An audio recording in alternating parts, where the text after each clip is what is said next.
Hey there, I'm Kane Rains and welcome to my basement. Today we're looking at the Street Sharks Ripster figure from Mattel. This is the 30th anniversary version of the figure. It's a remake of the original figure. As you may have guessed from the previous videos, I was a turtle kid growing up, but I was aware of Street Sharks, and while I may not have tracked at the moment that, oh hey, this is a Teenage Mutant Ninja Turtle ripoff, I still enjoyed the show enough to think to myself when this figure and the others were remade that, oh, you know what? I'd like that. So I got him. I did not get any of the others from this wave. I think there were 2 waves, and before they stopped, I don't even know if they got all 4 of the Shark Brothers, but they got Ripster, and Ripster was the main one, or at least the main one as far as I remember. So I wanted to get him. I wanted to grab myself a shark that swims through concrete by eating it and drop him in with the turtles at some point or another. So let's get him out of his packaging and see what he's got going for him. So here is Ripster out of his packaging, and I'm going to be a psychic here and say that he's going to fall over as I spin him, because he is super top heavy, even though the majority of his body is made of a softer plastic. Oh, there he goes. See, psychic Caden Rains. Anyway, so his upper body is a soft plastic. Now, there is a mechanism inside because his main play feature is to pull down on his fin to get him chomping. And he also can, you can pull it, you can do it with either arm, but you pull and he punches. So that's neat. But even so, because of the way he's designed, he is top heavy. So if you don't have something to lean him against or have him on a pretty solid ground, I can't imagine he's gonna stay up for long. Like, he's okay now, but like you see him, even that little tap. Yeah. So, in that regard, that's just the way, they'd have to change his design in order to make that a different, to make that not happen, or make his lower body out of much denser material, which, that's not going to happen. It wouldn't be cost effective, and it'd probably affect how he's played with and whatnot. But anyway, as far as this toy goes, I never had it as a kid, even though I did watch the show and liked it. In fact, the only Street Shark thing I ever had was like at a flea market. A friend and I were there with my parents because that was the kind of thing we did. And we both got a bag of random, like, Burger King or McDonald's toys or something. And each of us got, I'm pretty sure we both got a thing that had Ripster in it. But for whatever, but it was like I said, McDonald's. And it was basically just the upper half of their body. And for whatever reason, it had removable teeth. And his bag had the teeth, and mine didn't. And I was just bummed. Because he wouldn't give them to me. Which, in hindsight, that he didn't have to. And I would have felt bad later if he had. But it's just like, why doesn't mine have the teeth? A lot of the toys were the same, except for those teeth. Anyway, though. So as far as posability, it's fine. Obviously he doesn't have upper body movement, like of top of his chest, because his chest just is his neck.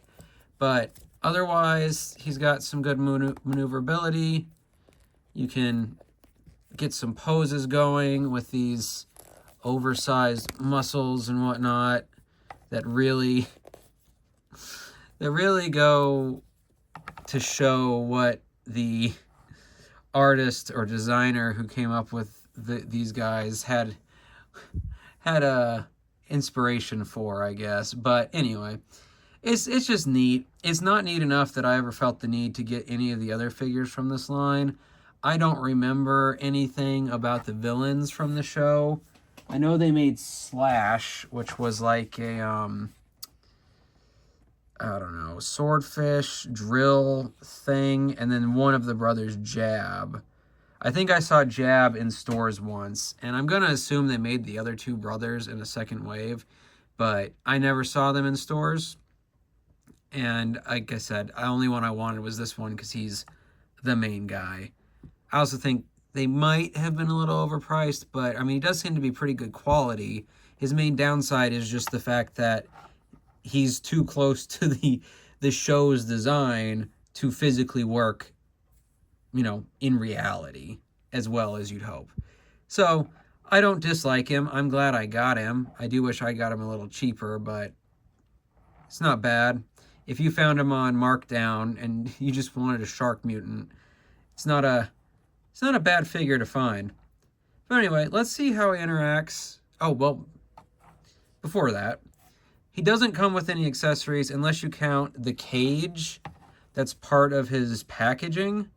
And this was, I think most of the figures in this line had this. I don't know about the original, but in this remake. And, you know, it's neat.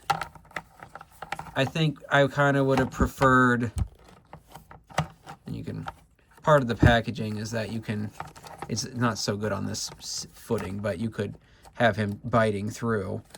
But it's neat to have, I guess, but I would have preferred they knock a few dollars off the price and just make the cardboard that he came in cage shaped.